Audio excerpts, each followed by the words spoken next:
Hey everyone, hope you're enjoying your Saturday. Welcome to the New Populist. If you are new to the channel, please like and subscribe. Now, I made a video a couple days ago discussing what led up to the Russian invasion of Ukraine. Now, the media would have you believe that Putin is crazy. He's suffering some sort of mental illness. Perhaps he has a terminal illness and he's lashing out. One last chance to get the band back together and recreate the Soviet Union, that kind of nonsense. And I always want to step back and try to see the bigger picture. You have nothing to learn by listening to the media. They can just spout out their talking points and their propaganda, and they just want you to be on the good guy side, don't ask questions, and follow their lead. And of course, I don't do that.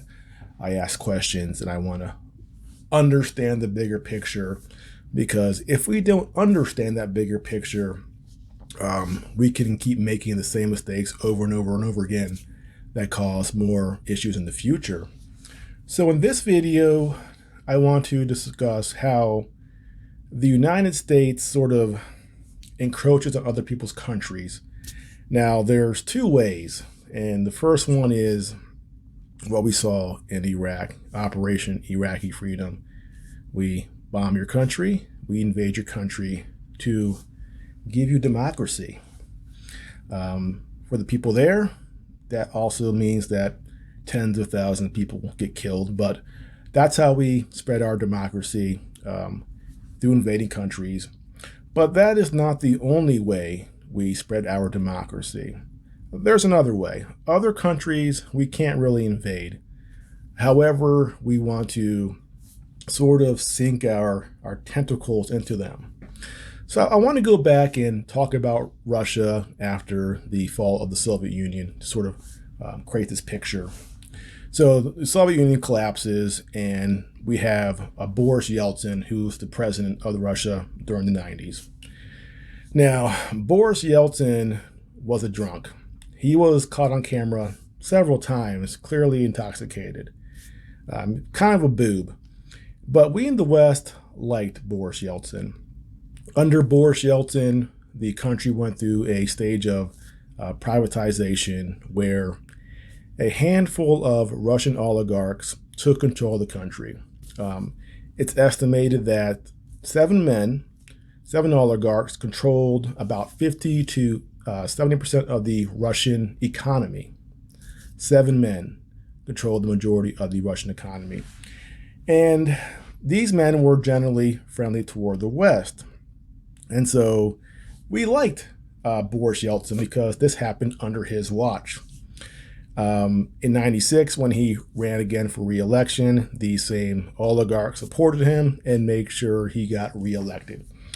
And we liked him so much that when Boris Yeltsin died in 2007, former presidents Bill Clinton and George H.W. Bush went to Moscow and attended his funeral. So we were a fan of Boris Yeltsin because Boris Yeltsin was essentially allowing Russia to sort of be absorbed by the West. Well, that came to an end because when Putin came into power in 2000, he reversed all of that. So as Putin says, he wasn't against privatization, he was against these oligarchs basically stealing half the country. And in 2008, the Kremlin said that all the oligarchs had been purged from Russia. Well, some of these oligarchs were not too happy about this. Most of them fled to London. And one of the wealthiest of these oligarchs was a man named Mikhail Gorbachev. Hard to pronounce that, of course, a crazy Russian name. Well, he did something called, he founded a thing called the Open Russia Society. Now, what does that sound like? It kind of sounds like the Open Society founded by George Soros. Now, it's not the same thing, obviously, but it had the same sort of ideas. He wanted to promote democracy and human rights through this NGO in Russia. And on the board of this NGO, Open Russia, was Jacob Rothschild, the patriarch of the banking family in London, the Rothschild family, and Henry Kissinger, the former Secretary of State of the United States. So he had big hitters on this Open Russia NGO that was promoting democracy and human rights in Russia. Well, likewise, again, this was Open Russia. We have the Open Society ran by George Soros.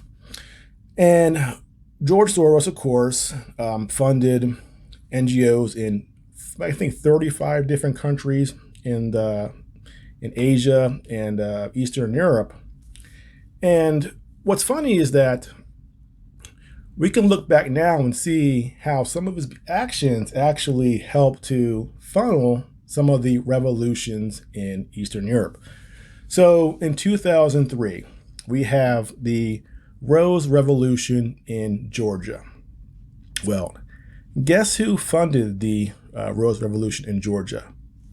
George Soros. He funded about $42 million into this Rose Revolution, overthrew the government, and they started to have this more Western-friendly attitude in Georgia. What happened 5 years later? Of course, Russia invades Georgia. Well, Georgia was not the only country that Soros funded. He went and funded Ukraine. He spent a lot of money in Ukraine. And in 2015, he was given the highest award by the president of Ukraine, a Freedom Medal. So it goes to show you just how influential George Soros and his NGOs were in Ukraine. And also in Ukraine in 2014, that's when we start to see all this money pouring in from the United States and the IMF. So we have these NGOs fund these democratic movements in these countries. The government gets toppled. We get a pro-Western government. And then we start lending the money from the U.S. and these world organizations like IMF and the World Bank to really, some would argue, bribe these new leaders to be pro-West. And this money would go to them. And of course, if you're a very corrupt country like Ukraine was, one of the most corrupt countries in the world, a lot of those billions of dollars disappear into the bank accounts offshore of those leaders of those countries. So when you see how many countries that George Soros has funded things with, revolutions, you have to wonder if he's not just a part of U.S. intelligence at this point. I mean, how can a guy be involved in that much stuff and just be walking around, no one bothering him? So, of course, I don't know to be a fact, but I would guess he's either a part of U.S. intelligence or we approve of what he does. Now, back to the Ukraine invasion. It's a small world, right? So we have George Soros funding money or funding NGOs in Ukraine. And then I found out that there's an organization that George Soros has. Let me find it right here. And basically, he has an archive in, I think it's Hungary. And this archive was renamed because he was given a generous donation by a couple named Vera and Donald Blinken. And it's called the Vera and Donald Blinken Open Society Archives. Well, does that name sound familiar? That's right. These are the parents of current Secretary of State Antony Blinken. So in Ukraine, George Soros is funding NGOs. He's given this huge award from the president. And his own organization has received major donations from the parents of the Secretary of State of America, Antony Blinken. Do you see how it all sort of ties together? Because Donald Blinken has a family that goes back to Ukraine. So think about it now. If you're Russia, how do you view these organizations that come into your country to fund democracy and human rights. Well, as you can imagine, in 2015, the same year that George Soros got this award, Russia bans the George Soros Foundation as state security threat from Reuters.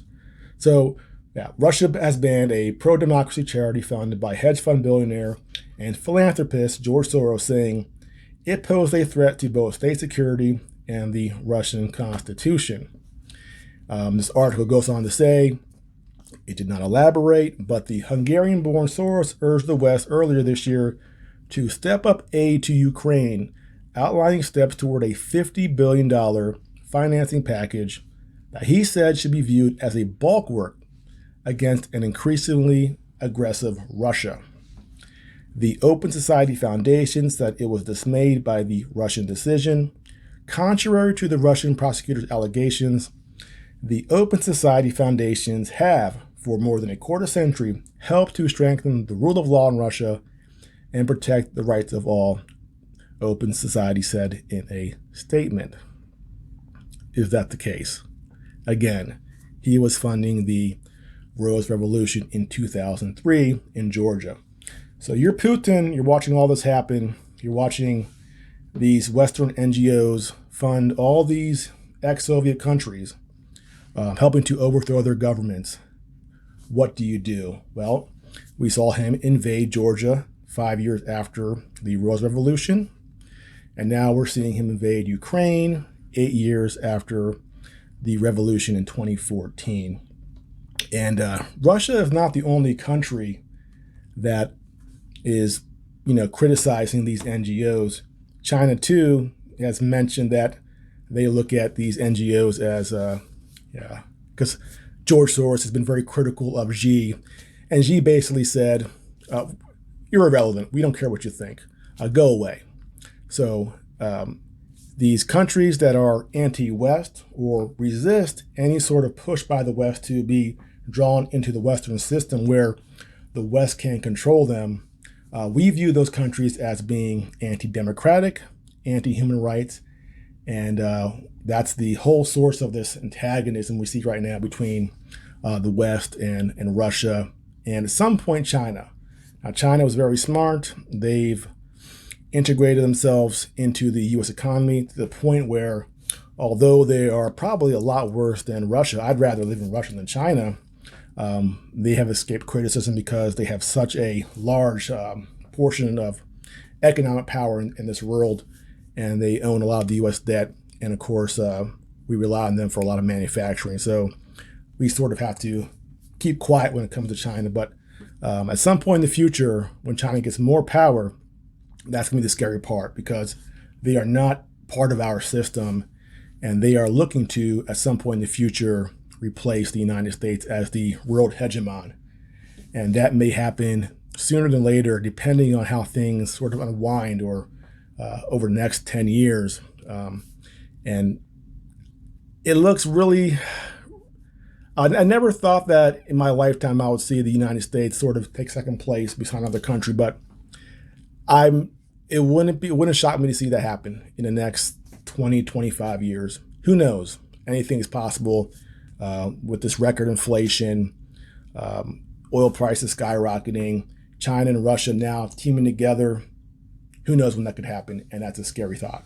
But that is the reality. So I hope I gave you some background on why there's this sort of this conflict in these ex-Soviet states, how we sort of try to infiltrate them with our money and our programs, and why Russia has a reason to not like this and find them to be threats to their national security. And it's kind of hard to take fault in their logic. So as much as Putin is a bad guy, we also do play a role in pushing him to make certain decisions that we sort of turn around and point at him going, oh, this guy's terrible. Why is he doing this? Well, he's doing this for A, B, C, D, and F reasons. That's why he's doing it. So hope I've given you a bigger picture of our activities and the response from Putin. Well, that's it for now. Again, if you are new to the channel, please like and subscribe. I'll see you next time.